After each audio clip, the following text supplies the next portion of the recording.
hindari perdebatan, tidak usah terlalu banyak nonton perdebatan. Ya. Kadang kita terbuai dengan menonton perdebatan orang Islam melawan orang Kristen misalnya.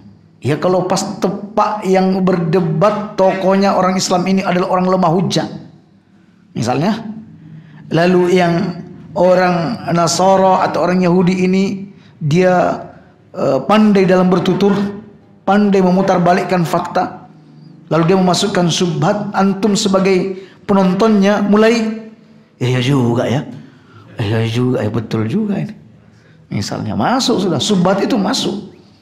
Makanya tidak dianjurkan untuk terlalu sering-sering atau menikmati perdebatan-perdebatan seperti ini kaum muslimin. Ya, lebih bagus Anda memperdalam agama Anda, itu yang lebih utama.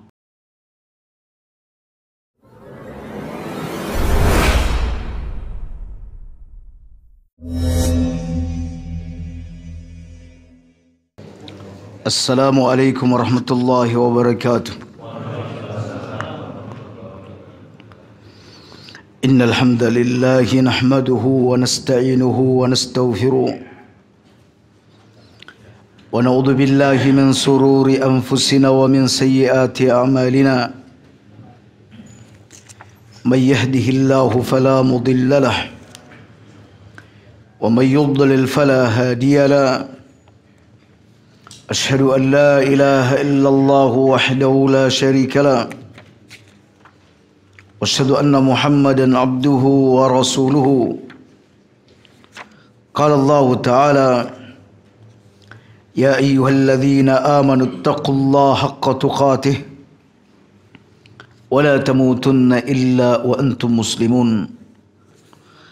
Amma ba'du, fa inna asdaqal hadisi kitabullah wa khairal hadi hadi Muhammadin sallallahu alaihi wasallam wa syarrul umuri muhdatsatuha wa kullu muhdatsatin bid'ah wa kullu bid'atin dhalalah wa kullu dhalalatin finnar. Alhamdulillah ala ni'matihi tatimmus shalihat. Kaum muslimin, kita lanjutkan kajian kitab Adabul Mufrad yang ditulis oleh Imam Al-Bukhari rahimahullahu ta'ala. Kita masuk bab 267. Babun al-baghyu. Babun al-baghyu. Bab berbuat aniaya, semena-mena, sewenang-wenang, melampaui batas. Dan al-baghyu adalah merupakan daripada bagian dari kezaliman. Kezaliman. Jadi kezaliman ini pun berlevel-level. Ya. Ada level yang disebut al-baghyu. Dia ini sudah melampaui batas, sudah keterlaluan. Nah, ini disebut dengan al-baghyu. Ketahuilah kaum muslimin bahwa berbuat zalim, berbuat aniaya, semena-mena, melampaui batas terhadap hak orang lain, ini adalah keburukan, sudah pasti buruknya. Bahkan ia bagian daripada dosa besar.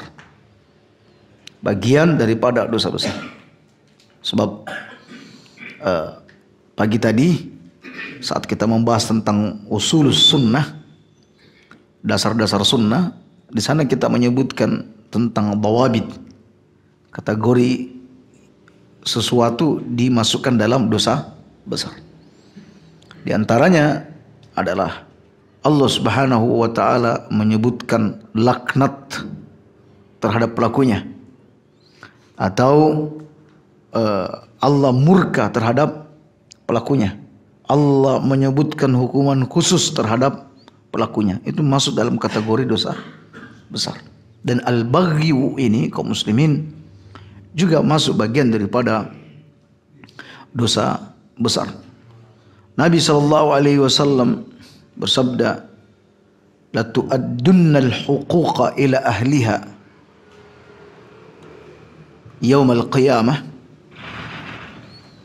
hatta yuqadal syatil jalja min as-satil qurana la tu'addunna al-huquq ila ahliha yaum al-qiyamah. Kalian benar-benar akan mengembalikan hak-hak itu kepada pemiliknya pada hari kiamat nanti.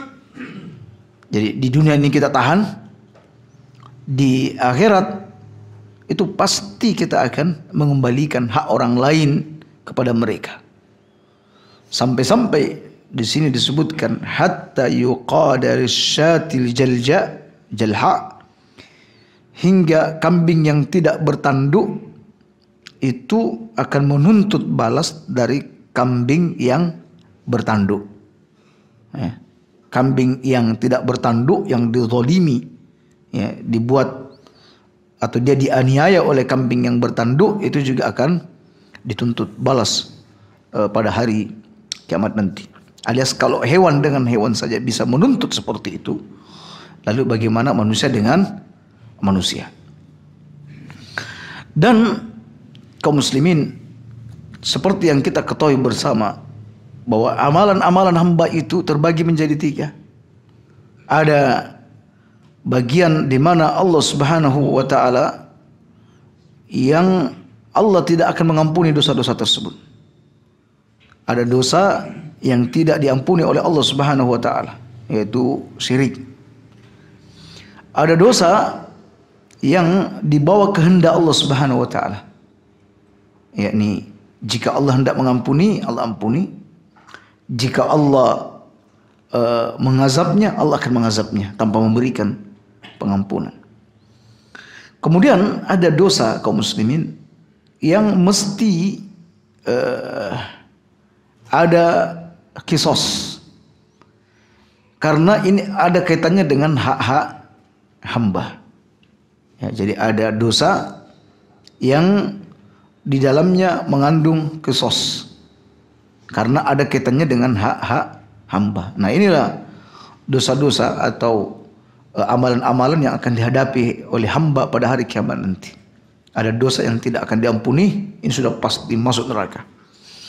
Ada yang di bawah kehendak Allah Subhanahu wa taala, diampuni, bisa juga tidak diampuni. Dan ini kaitannya dengan hak Allah Subhanahu wa taala.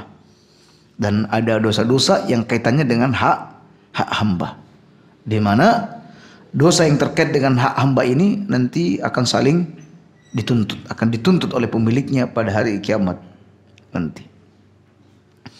Baik, jadi kaum muslimin, kita berbicara atau akan mengangkat hadis-hadis tentang berbuat aniaya, berbuat zalim, berbuat sewenang-wenang terhadap hak orang lain. Kesewenang-wenangan ini kaum muslimin tidak hanya terjadi di tingkat penguasa. Walaupun di tingkat penguasa ini lebih banyak terjadi, karena dia memiliki kekuatan.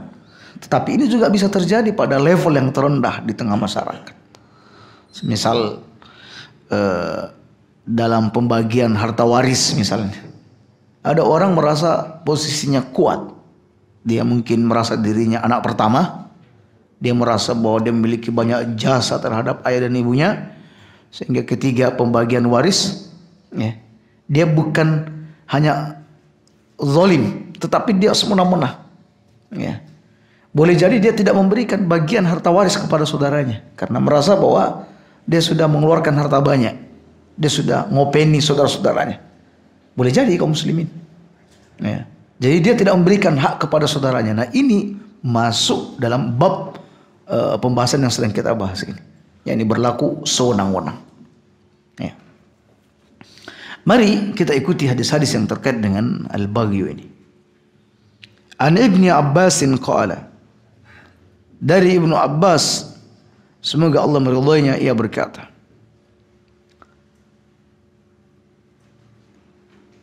"Lau anna jabalan," sekiranya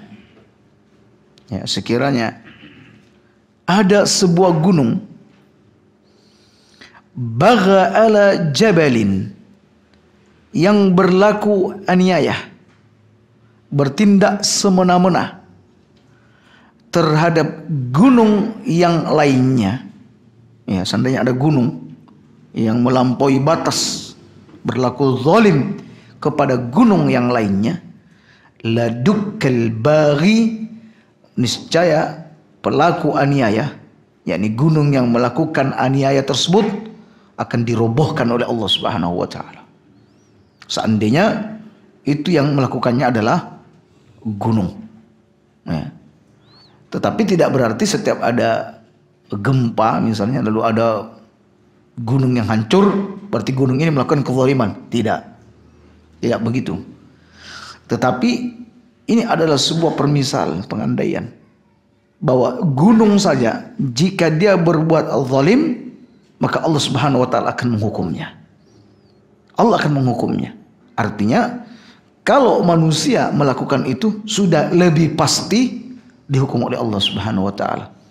Karena manusia ini memahami apa hikmah, apa faedah dari dilarangnya kita berbuat zalim kepada sesama. Bahwa berlaku zalim ini hanya akan merusak tatanan kehidupan manusia, akan menyebabkan terjadinya pertumpuhan darah, menyebabkan di sana banyak air mata yang mengalir, menyebabkan di sana banyak hati yang tersakiti. Nah, seperti itu. Jadi kalau sekiranya gunung saja melakukan kezaliman kepada gunung yang lainnya, niscaya yang melakukan kezaliman itu akan dihancurkan oleh Allah Subhanahu wa taala. Baik. Berikutnya, An Abi Hurairah anna Rasulullah sallallahu alaihi wasallam qala ihtajjatin naru wal jannah,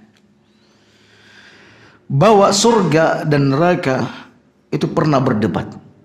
Alhamdulillah ini sudah pernah kita bahas di awal-awal saat kita membahas tentang hubungan tali silaturahim, tentang haramnya memutuskan hubungan tali silaturahim.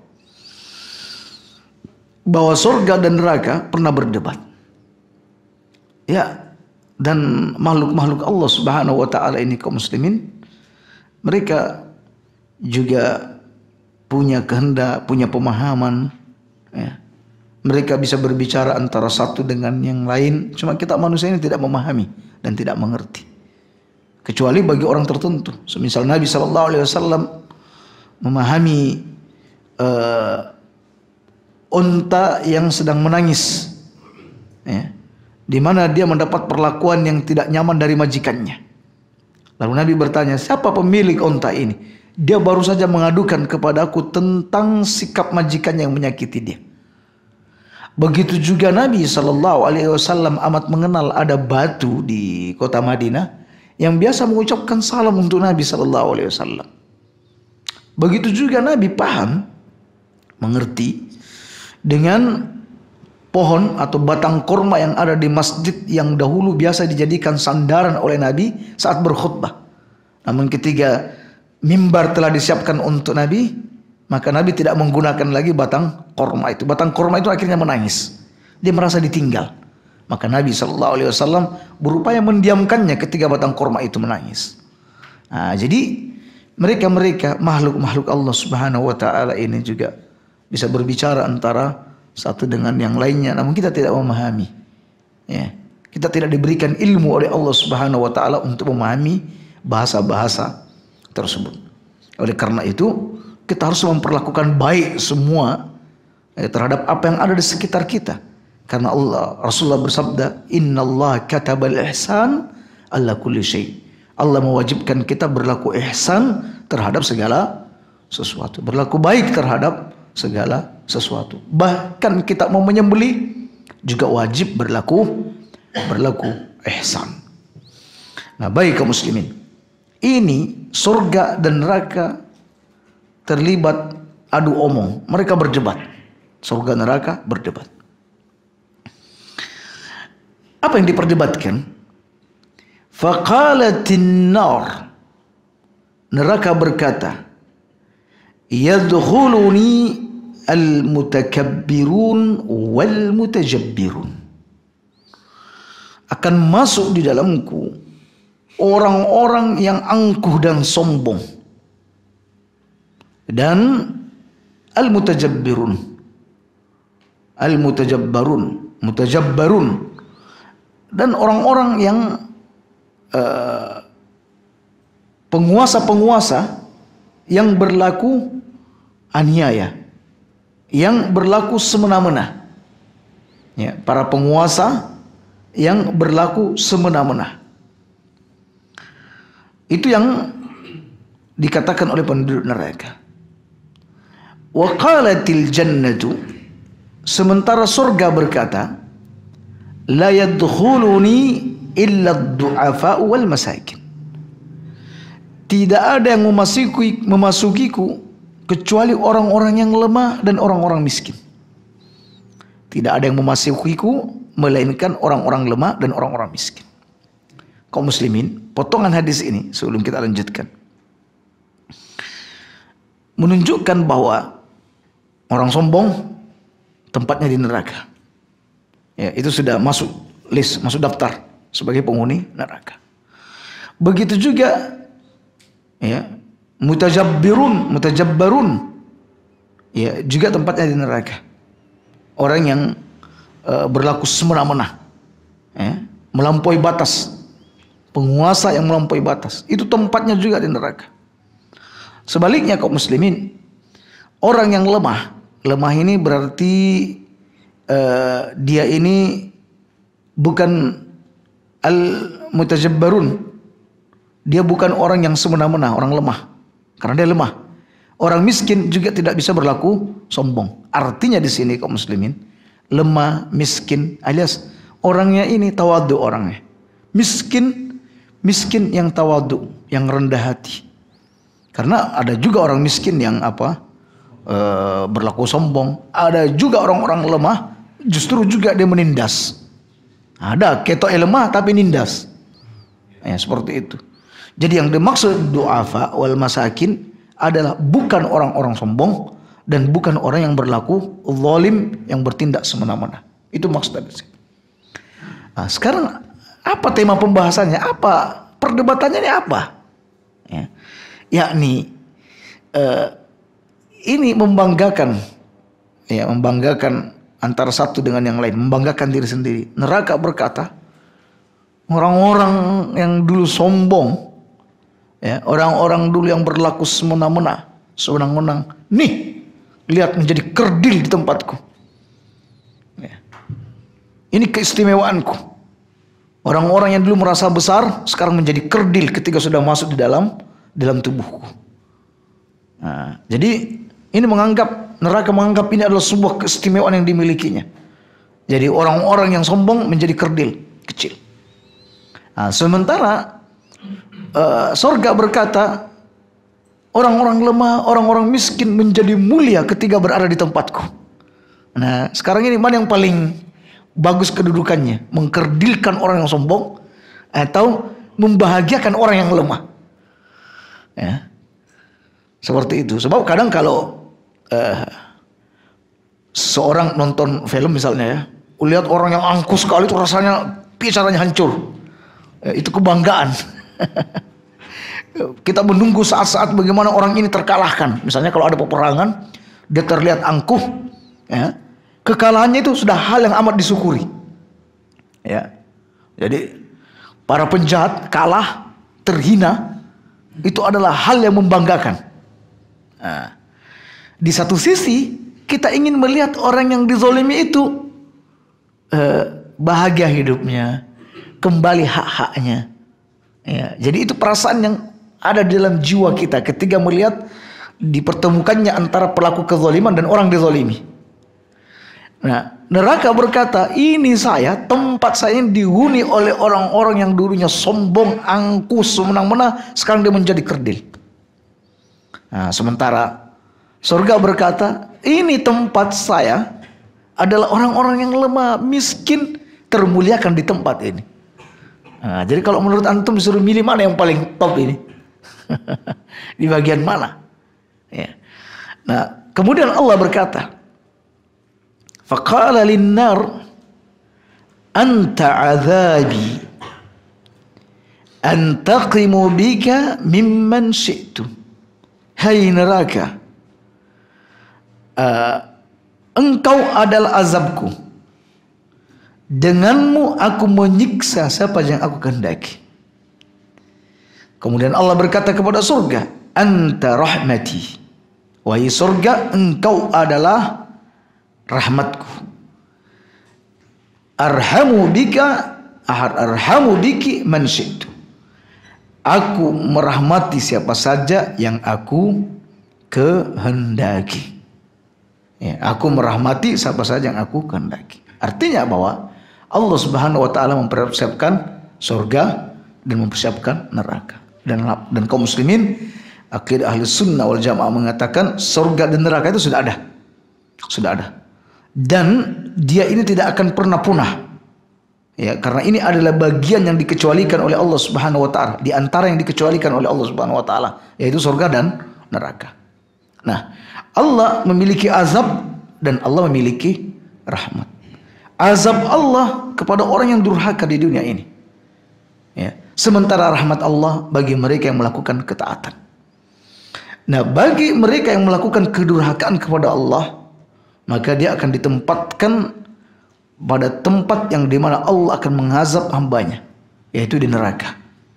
Dan siapa yang melakukan kebaikan di dunia, maka dia ditempatkan kepada tempat yang membahagiakan, yaitu di surga. Dan itu adalah rahmat Allah Subhanahu wa ta'ala. Jadi tidak ada istilahnya ini lebih hebat atau dibanding yang lainnya, sama sekali tidak. Ya, jadi ini adalah tempat di mana Allah Subhanahu wa ta'ala membalas hamba-hambanya. Baik, jadi intinya di sini kaum muslimin, Allah hendak mengabarkan kepada kita pelaku kesombongan, ya, dan antum sendiri sudah tahu sombong itu adalah orang yang menolak kebenaran ketika telah sampai kebenaran kepadanya, atau merendahkan orang lain disebabkan karena dirinya menganggap lebih hebat dibanding orang lain. Nah, itu tempatnya ada di neraka. Begitu juga orang yang berlaku semena-mena, berlaku zalim, mengambil hak orang lain, maka juga tempatnya berada di neraka. Ini semacam penegasan. Ya, ini semacam penegasan bahwa tidak ada tempat kembali untuk pelaku kesombongan dan pelaku aniaya, melainkan tempatnya di neraka. Itu hadis yang kedua.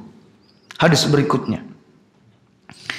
Wa an Fadalah bin Ubaid an Nabi sallallahu alaihi wasallam qala thalathatun la yus'alu anhum. Ada 3 orang yang tidak akan ditanya tentang mereka. Ya. Ada 3 orang golongan yang tidak akan ditanya. Tidak akan ditanya, yakni pada hari kiamat itu tidak perlu ditanya. Mereka ini sudah binasa. Ya. Mereka sudah binasa dengan amal-amal yang diperbuatnya, sehingga tidak perlu lagi ditanya-tanya amalnya. Langsung dijebloskan ke dalam neraka. Tidak perlu ditanya. Sebab kita ini kaum muslimin, ada nanti sesi di mana amal-amal kita itu akan dihisab oleh Allah Subhanahu wa taala. Ada di antara kita yang dipanggil, dimasukkan dalam tempat yang tertutup, lalu Allah Subhanahu wa taala menunjukkan dosa-dosa yang pernah kita perbuat. Wahai hambaku, kau pernah berbuat seperti ini. Kau akui, saya akui ya Allah. Yang ini saya akui ya Allah. Kalau yang ini saya akui ya Allah. Dulu aku tutup di dunia. Dosa-dosamu ini aku tidak membukanya. Aku tutup di dunia. Dan sekarang aku sudah ampuni. Nah, itu kelompok yang pertama. Sementara ada kelompok kaum muslimin, dia dipanggil di hadapan khalayak ramai. Ya, di depan semua teman-temannya, di depan gurunya, di depan anak-anaknya, di depan keluarganya, di depan orang-orang yang cintai, di depan orang yang ia kenal. Lalu diungkapkan semua kesalahan-kesalahan, aib-aibnya ditunjukkan. Waliyadzubillah. Ya, sesuatu yang pernah kita tutup di dunia ini ternyata dibongkar habis oleh Allah Subhanahu wa taala. Nah, ada di sini disebutkan tidak perlu ditanya lagi. Ya, karena perbuatannya tersebut. Apa dia? 1. Rajulun faraqal jama'ah wa asa imamahu famata 'asiyan. Yang pertama adalah orang yang meninggalkan jamaah kaum muslimin dan mendurhakai penguasanya serta meninggal dalam keadaan durhaka. Yakni kaum muslimin yang dimaksud kata ulama di sini, ada yang mengatakan meninggalkan jamaah kaum muslimin alias dia murtad. Dia murtad dari Islam. Dia keluar dari Islam. Ada yang mengatakan berpisah dari jamaah, baik secara pikiran, hati, jasad. Dia berpisah dari jamaah dan mendurhakai penguasanya. Yakni ini adalah kaum para pemberontak yang mengangkat senjata kepada penguasa yang sah. Ya, ini adalah para pemberontak yang memerangi penguasanya. Dia memisahkan diri dari kaum muslimin, menggalang orang-orang yang seide dan sepemahaman dengan dia, lalu menjatuhkan penguasa yang sah. Ya. Jadi baiat yang semestinya dia berbaiat kepada penguasanya, justru dia melepaskan baiat tersebut dan mengangkat senjata untuk penguasanya. Ini dia tidak sempat bertobat kepada Allah Subhanahu wa taala. Dia mati dalam keadaan durhaka kepada Allah. Ini tidak perlu lagi ditanya akan kebinasaannya. Dia tidak perlu ditanya, mereka sudah binasa. Itu satu. Makanya kenapa prinsip dasar Ahlussunnah wal Jamaah kaum muslimin, di setiap kita membahas tentang prinsip-prinsip dasar Ahlussunnah wal Jamaah, yang paling ditekankan di sana, jangan memberontak atau mengangkat senjata kepada penguasa. Karena apa? Memang dalil-dalilnya sudah jelas. Di sana Nabi sallallahu alaihi wasallam bersabda, "Man ra'a min amirihi syai'an yakrahuhu." Siapa yang melihat sesuatu yang ia tidak sukai dari penguasanya, falyasbir. Maka hendaklah dia bersabar. Hendaklah ia bersabar. Kata Nabi sallallahu alaihi wasallam, "Innaha satakunu ba'di atharatun." Sesungguhnya akan terjadi sepeninggalku nanti atharatun, pemimpin yang hanya peduli pada diri mereka sendiri, peduli terhadap dirinya dan keluarganya. Ya, hampir tidak peduli dengan warganya. Ya. Wa umurun tukrihuna, dan perkara-perkara yang kalian tidak menyukainya akan kalian saksikan itu. Dalam riwayat yang lain, wa umurun tungkiruna, dan perkara-perkara yang kalian ingkari. Ya, karena kita tahu ini secara bernegara ini salah. Ini pemimpin ini sewenang-wenang ini. Kita tahu itu, banyak perkara yang kita ingkari. Ya. Kemudian kata para sahabat, "Fama ta'muruna?" Apa yang engkau perintahkan untuk kami ya Rasulullah ketika mendapatkan kondisi-kondisi seperti ini? Penguasanya yang nepotisme, penguasanya yang peduli pada diri sendiri, ya, tidak memperhatikan rakyatnya.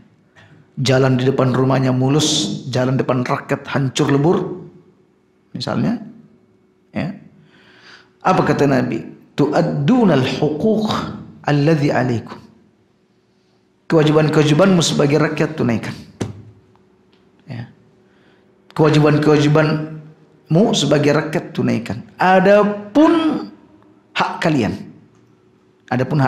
yang ada pada penguasa, maka mintalah kepada Allah Subhanahu wa taala. Minta kepada Allah Subhanahu wa taala. Sekaligus tidak melupakan mendoakan penguasanya sehingga dia diberi taufik. Ya, kaum muslimin, sesungguhnya kelaliman, kezaliman, kesewenang-wenangan penguasa itu merupakan salah satu di antara hukuman dari hukuman Allah Subhanahu wa taala. Dan hukuman Allah itu tidak disambut dengan pedang. Ya, hukuman yang datang dari Allah tidak disambut dengan pedang. Tetapi hukuman yang datang dari Allah itu adalah bagaimana caranya kita menghindar dari hukuman tersebut. Tentu dengan cara mohon ampun kepada Allah, banyak bertaubat dan melepaskan diri dari dosa. Anda tahu bukan berapa persen masyarakat kita yang masih berinteraksi dengan riba? Berapa persen masyarakat kita yang masih mencintai musik, bahkan menjadi pemain musik dan menikmati musik, ya, alat-alat musik, ya. Berapa persen wanita atau wanita-wanita kita yang mau menutup auratnya sesuai dengan aturan syariat? Berapa persen, ya, yang berhijab dengan cara yang baik? Kebanyakan kaum muslimin ada yang berjilbab, ya, menutupi kepala, tapi sebenarnya dia belum lagi berhijab dengan baik. Dia menggunakan pakaian yang super ketat dan lain sebagainya, yang sama sekali dia tidak dianggap berjilbab sesuai dengan aturan syariat. Ya. Dan berapa banyak di pasar-pasar kita kaum muslimin yang meninggalkan jual beli yang terlarang. Coba tengok pasar-pasar kita. Ya. Dan berapa banyak di antara kita dari masyarakat kaum muslimin yang mau menuntut ilmu agama dengan cara yang baik. Berapa banyak di tengah masyarakat kita yang masih hobi dengan perbuatan-perbuatan bid'ah, belum lagi kesyirikan. Lalu kemudian kita mengharapkan pertolongan Allah Subhanahu wa taala. Ya. Padahal Allah mensyaratkan untuk kemenangan itu adalah ketika kita menolong agama ini. In tansurullah yansurkum. Kalian jika menolong agama Allah, dan Allah tidak membutuhkan pertolongan kita. Jika kita menolong agama Allah, yakni kita mau kembali ke agama kita ini, ya, konsisten dengan aturan-aturan syariat, maka Allah Subhanahu wa taala akan memberikan pertolongan kepada kita. Oleh karena itu, jika Allah menguasakan kita, pemimpin yang tidak berkasih sayang kepada kita, penguasa yang mungkin zalim kepada kita, penguasa yang tidak peduli dengan kita, misalnya, ya, maka kaum muslimin segera introspeksi diri, ya. Masyarakatnya, rakyatnya introspeksi diri bahwa ada banyak perbuatan-perbuatan yang dilarang oleh Allah Subhanahu wa taala yang mereka lakukan, yang mereka segera harus bertobat kepada Allah atas perbuatan tersebut. Jadi ini satu, ya, ini satu, dan ini prinsip dasar dalam akidah ahli sunnah wal jamaah untuk tidak memberontak kepada penguasa. Jangan entengkan kaum muslimin. Jangan berkata bahwa yang dimaksud pemberontakan hanya sekedar mengangkat senjata. Kadang pemberontakan itu, bahkan pemberontakan itu dimulai dari sikap-sikap provokator, ucapan-ucapan yang diucapkan di atas mimbar, dalam tulisan-tulisan. Ini menggerakkan manusia, ya, untuk tidak bersabar terhadap penguasanya. Yang kedua, wa amatun aw abdun abakha min sayyidihi, yaitu budak wanita atau budak laki-laki yang melarikan diri dari tuannya. Ya. Artinya kaum muslimin, perbudakan ini di zaman Nabi SAW begitu merajalela. Artinya perbudakan-perbudakan di masa Nabi dan sebelum Nabi, ya, ketika Nabi datang, perbudakan-perbudakan itu pintunya ada banyak, masuk dari beberapa pintu, ya. Ada orang yang kuat menjarah kampung yang lemah, lalu mengambil orang-orang lemah itu sebagai budak. Itu di antara pintu-pintunya. Ada orang yang sudah tidak memiliki uang, lalu kemudian menjual anaknya untuk dijadikan sebagai budak. Itu pintu-pintunya. Ketika Nabi SAW datang, Nabi berupaya menutup semua pintu-pintu itu kecuali satu pintu yang akan selalu terbuka hingga hari kiamat, yaitu melalui pintu peperangan. Ya, melalui pintu peperangan. Ini akan ada hingga hari kiamat. Ya, jadi tidak benar jika sebagian orang mengatakan, oh Islam ini agama damai, nggak ada lagi perbudakan. Nggak benar kaum muslimin, akan ada. Nabi SAW bersabda bahwa di antara ciri hari kiamat itu adalah para penggembala itu berlomba-lomba meninggikan bangunan. Yang kedua, antalidal amatu rabbataha, seorang budak melahirkan majikannya. Ya, ini ketiga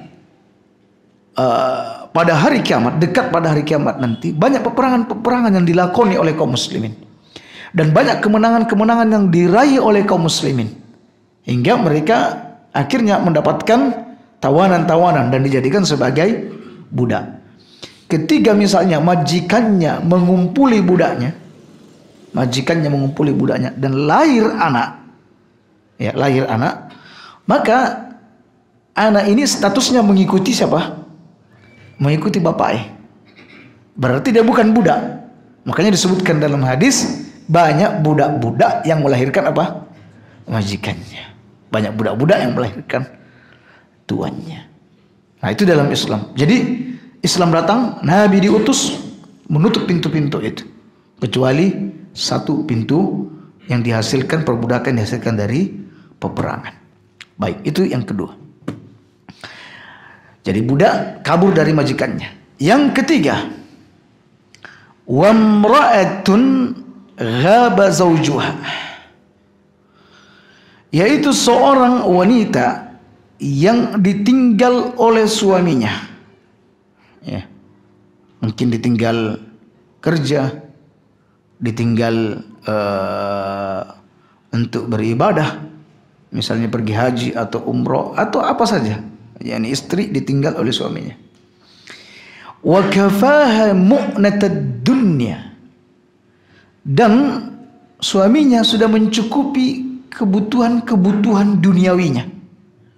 Alhamdulillah, kalau cuma untuk sekedar makan, alhamdulillah ada. Bahkan ada tambahan untuk berhias juga ada. Snack-snacknya juga lengkap. Perabot-perabot rumah yang diinginkan juga ada. Keperluan untuk beli pakaian yang dia sukai juga selalu siap. Sudah dipenuhi oleh suami. Terus apa kelakuan wanita ini?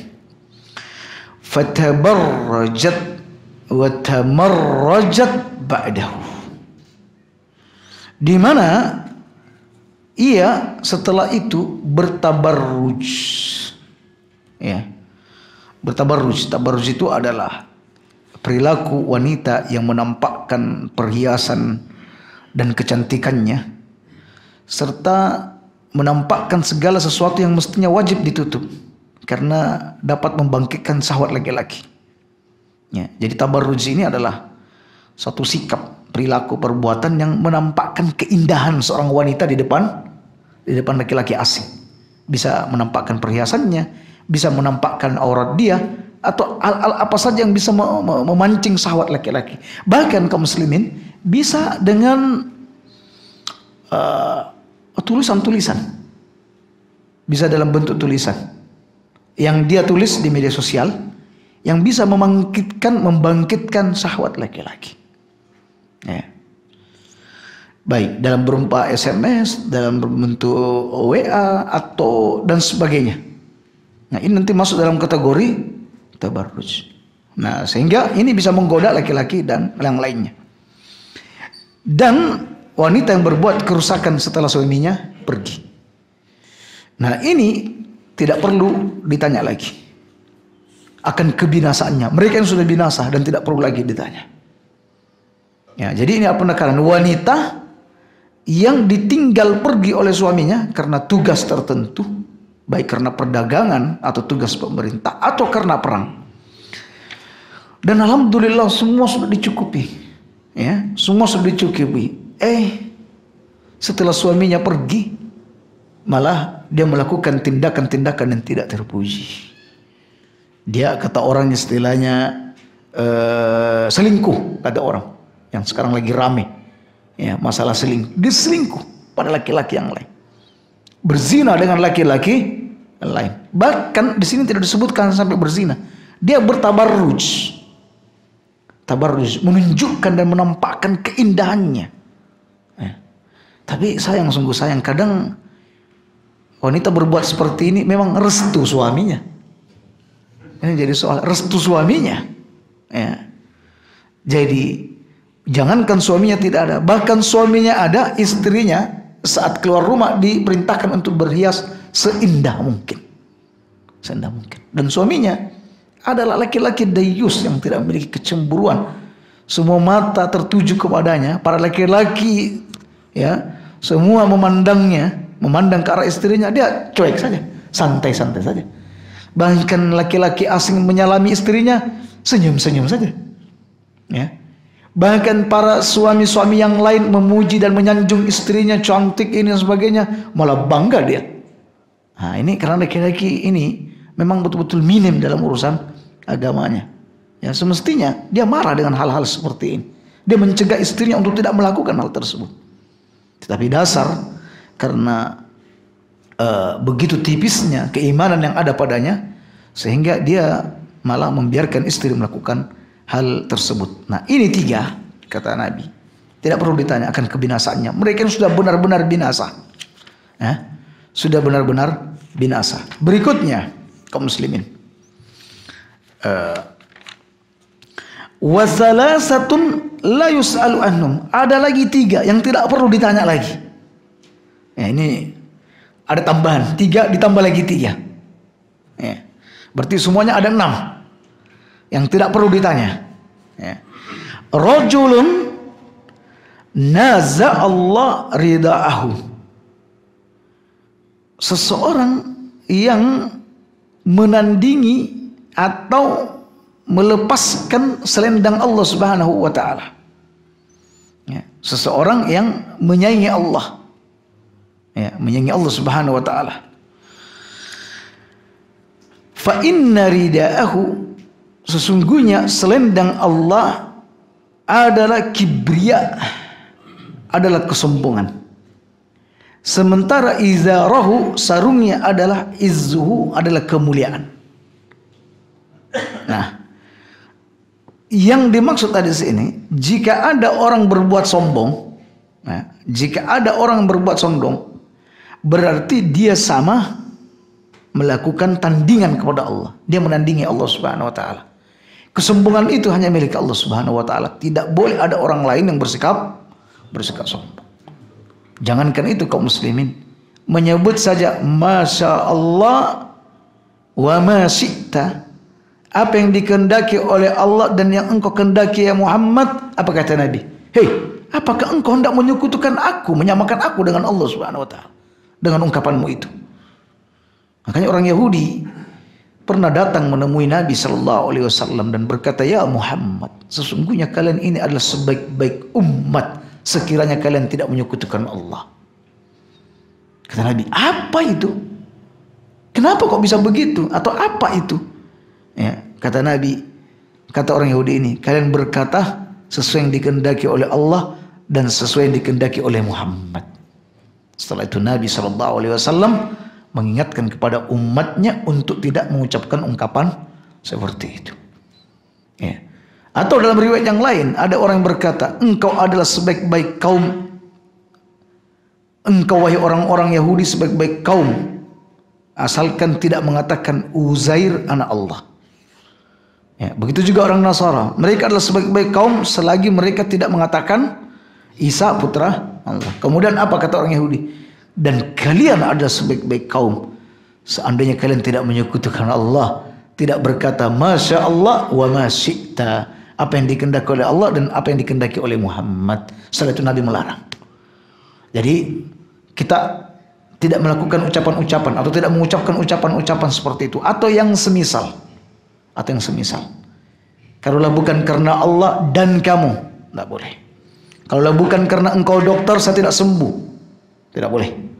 Ya, jadi gunakan kalimat kalau bukan karena Allah kemudian. Nah, baru hal ini diperbolehkan. Nah, baik kaum muslimin, itu yang pertama.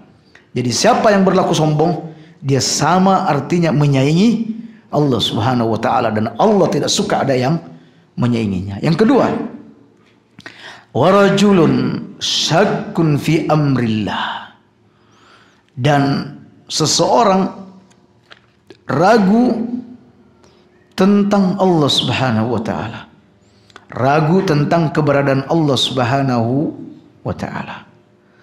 Dan yang ketiga, rajulun wal qunut min rahmatillah, orang yang berputus asa dari rahmat Allah Subhanahu wa taala. Dia terjatuh dalam dosa lalu berputus asa dan menyangka bahwa Allah tidak akan pernah mengampuni dosa-dosanya. Nggak boleh. Itu namanya putus asa dari rahmat Allah Subhanahu wa Ta'ala. Tiga ini juga orang yang berputus asa dari rahmat Allah.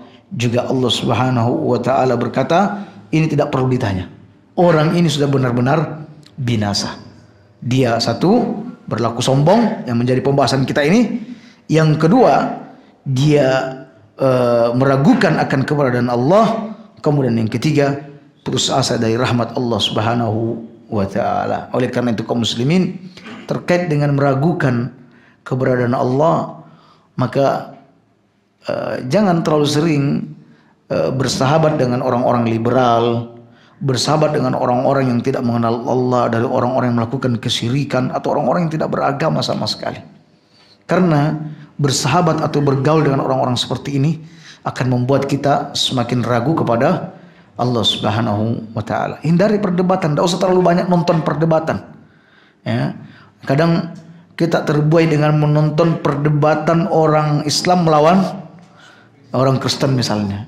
Ya kalau pas tepat yang berdebat tokohnya orang Islam ini adalah orang lemah hujah misalnya, lalu yang orang Nasara atau orang Yahudi ini dia pandai dalam bertutur, pandai memutarbalikkan fatwa, fakta, lalu dia memasukkan syubhat, antum sebagai penontonnya mulai ya juga ya, ya juga ya, betul juga ini. Misalnya masuk sudah, syubhat itu masuk. Makanya tidak dianjurkan untuk terlalu sering-sering atau menikmati perdebatan-perdebatan seperti ini kaum muslimin. Ya, lebih bagus Anda memperdalam agama Anda, itu yang lebih utama. Ya, baik. Kemudian kaum muslimin, hadis berikutnya. Wa an Bakar bin Abdul Aziz an abihi an jaddihi an Nabi sallallahu alaihi wasallam kullu dzunubin yuakhirullahu minha ma syaa ila yaumil qiyamah. Bahwa setiap dosa itu akan ditangguhkan hukumannya ya sesuai yang dikehendaki oleh Allah Subhanahu wa Ta'ala hingga hari kiamat. Jadi hampir semua dosa itu kaum muslimin itu ditangguhkan hukumannya. Nanti hukumannya itu nanti diletakkan di hari kiamat nanti, dibalas pada hari kiamat nanti. Ya. Kecuali ada yang dikecualikan. Ada yang disegerakan di dunia dan masih tersimpan di akhirat. Kecuali al-baghyu. Kecuali al-baghyu, yaitu satu zalim, berlaku aniaya. Ya. Kita sudah pernah mendengar cerita bersama, ada salah seorang sahabat dituduh yang tidak-tidak oleh seorang wanita yang bernama Arwa. Lalu dia berdoa, ya Allah, jika ternyata tuduhannya itu hanya mencari muka di hadapan penguasa, maka panjangkan umurnya. Panjangkan umurnya. Dan buat dia buta. Dan kuburkan dia di tanahnya sendiri. Nah ini akhirnya doa yang terkabul. Orang ini pun panjang umur. Lalu dia pun jatuh, dia mengalami kebutaan dan jatuh di tanahnya sendiri, lalu dikuburkan di sana. Artinya apa? Allah mengabulkan doa orang dizalimi ini. Dan orang yang menzalimi ini terkena hukuman di dunia, dan juga Allah menyimpan itu untuk di akhirat. Jadi satu, orang berbuat zalim, aniaya. Yang kedua, wa uququl walidain, durhaka kepada kedua orang tua. Kaum muslimin, orang yang durhaka kepada kedua orang tua ini hukumannya disegerakan di dunia, di samping juga masih tersimpan di akhirat. Durhaka kepada orang tua. Yang ketiga, au qati'atur rahimi, atau memutuskan tali silaturahim. Anda ada di posisi yang benar atau di posisi salah, lalu Anda berinisiatif memutuskan hubungan dengan saudara Anda. Ya, kecuali kalau misalnya Anda hendak memberikan semacam pelajaran, ya, Anda mendiamkan, memutuskan karena Anda menghukum dia, ya, dengan waktu tertentu. Sebab kalau dibiarkan seperti itu, dia akan terus menerus dengan keburukannya. Nah, kalau ada orang yang memutuskan tali silaturahim, dia bersumpah, berjanji untuk tidak lagi menghubungi saudaranya, yu'ajjalu li sahibi fid dunya qabla al-maut. Juga hukumannya akan disegerakan di dunia sebelum ia meninggal dunia. Waliyadzubillah. Nah, jadi ini bab atau ini hadis menguatkan fasal atau bab kita, bab tentang semena-mena. Baik, berikutnya An Yazid bin Al-Asam, sami'tu Abu Hurairah yaqul yubsiru ahadukumul qazat fi aini akhi. Salah seorang di antara kalian melihat kotoran di mata saudaranya. Wa yansal jazal awil jaza fi aini nafsi. Sementara dia melupakan potongan kayu atau batang pohon di matanya sendiri. Qala Abu Ubaidah, al-jazlu al-khashabah al-aliyatul kabirah. Jazl itu adalah potongan kayu yang tinggi lagi besar. Artinya ini sudah masuk pembahasan tentang apa? Tentang tidak lagi terkait dengan kezaliman, tapi ini terkait dengan masalah aib yang ada pada orang lain. Ya, ini seseorang disibukkan dengan aib orang lain, tetapi ia tidak mau disibukkan dengan aibnya sendiri. Ya, di mana di sini kata Abu Hurairah, ya, salah seorang di antara kalian melihat kotoran mata atau debu di mata seseorang. Ya, kotoran matanya terlihat. Sementara dia lupa batang pohon yang ada di depan mata dia. Ya, kalau kita bahasa peribahasanya kuman kuman di seberang lautan terlihat, sementara gajah di pelupuk mata tidak terlihat. Nah, kalau yang ini di masa itu, ya di masa itu kotoran matanya orang ketok, ya, kotoran matanya, tai matanya, sementara batang pohon depan mata nggak terlihat. Seperti itu. Jadi kaum muslimin, di antara bentuk tanda kurangnya agama seseorang dan bentuk orang itu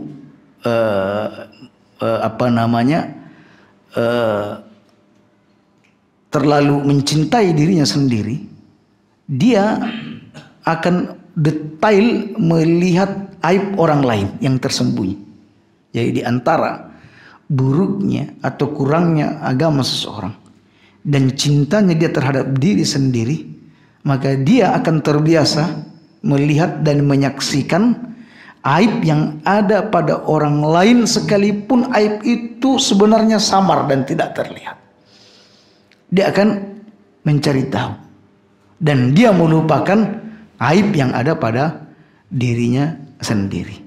Kaum muslimin, di antara jalan-jalan keselamatan agar kita tidak sibuk dengan aib orang lain, ya, kita tidak disukai untuk mencari-cari aib orang lain. Tidak disukai untuk mengintai kesalahan-kesalahan orang lain.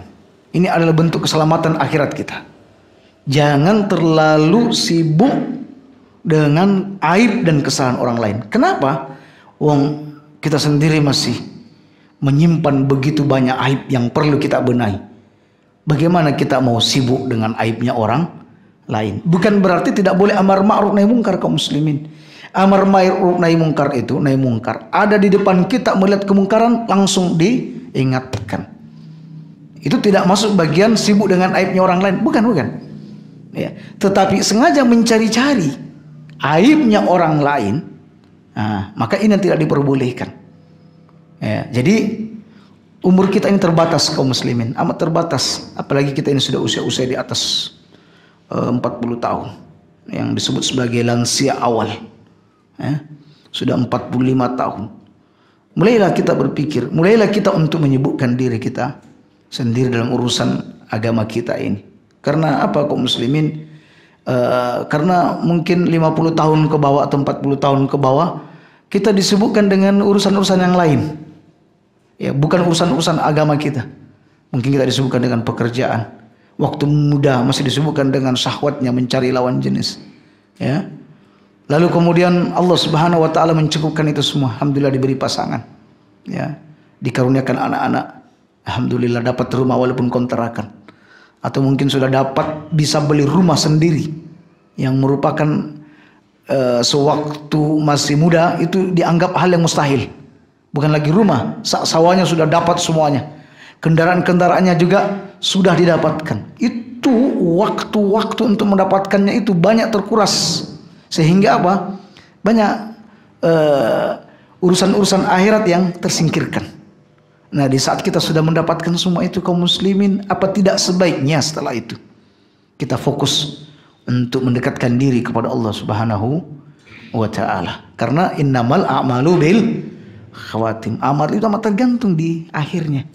Jika kita bisa memperbaiki yang tersisa, insya Allah ini bisa menutupi kekurangan-kekurangan yang dulu kita lakukan di masa-masa masih muda dahulu. Tapi kalau juga ini buruk kaum muslimin, wal iyadzubillah, kita dimatikan seperti yang disebutkan dalam hadis, ada di antara hamba Allah yang berawalnya melakukan amalan-amalan ahli surga, lalu dia melakukan amalan-amalan keburukan, lalu amalnya tersebut ditutup dengan keburukan tersebut, dan akhirnya dia masuk ke dalam api neraka. Waliyadzubillah, semua kita adalah orang yang terhindar dari sifat yang suka mengurusi aibnya orang lain tanpa menyibukkan mengurusi aib diri sendiri. Demikian insyaallah di pertemuan mendatang kita akan membahas tentang persoalan bab menerima hadiah. Dan hadis-hadis yang baru saja kita angkat ini sebenarnya hadis-hadis yang sebelumnya sudah pernah kita bahas sebelumnya di awal-awal terkait dengan masalah menyambung hubungan silaturahmi. Di sana hadis-hadis tersebut termuat kembali di bab ini. Demikian, jika ada pertanyaan maka kami persilakan untuk bertanya. Nah,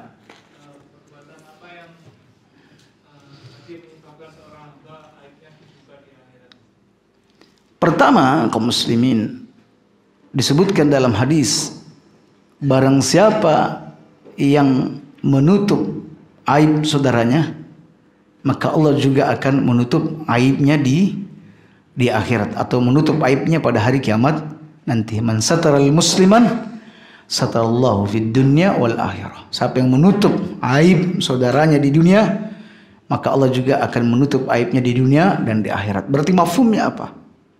Kebalikannya adalah barang siapa yang membuka aib saudaranya, maka Allah Subhanahu wa taala juga akan membuka aib dia di dunia dan di akhirat, terlebih di akhirat. Itu satu. Yang kedua, man sama Allahu yaumal qiyamah. Siapa yang memperdengar-dengar amalnya atau siapa yang memperlihat-lihatkan amalnya, yakni dalam rangka untuk dipuja dan disanjung, maka Allah Subhanahu wa taala akan juga memperlihatkan keburukan-keburukannya pada hari kiamat. Jadi amalan yang seharusnya dituntut karena wajah Allah, amalan-amalan yang semestinya dilakukan dengan penuh keikhlasan, maka ketika seseorang melakukannya itu dengan riya, maka Allah pun akan menunjukkan, memperlihatkan keburukan-keburukannya pada hari kiamat. Jadi upayakan amalan-amalan yang kita dituntut ini lakukan penuh dengan keikhlasan.